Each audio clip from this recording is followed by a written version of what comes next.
Welcome to Arabic Zoc. Today we start our grammar lesson and we start with Arabic personal pronouns. Arabic personal pronouns can be attached or detached. In Arabic, personal pronouns change their form based on their function within a sentence. These changes in form are known as pronoun cases.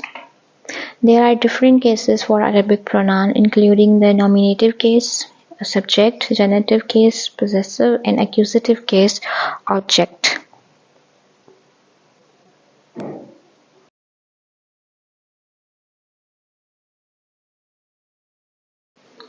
Nominative case subject.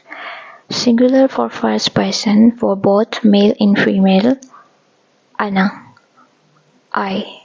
For second person, anta, you. For masculine, ante, you. For feminine.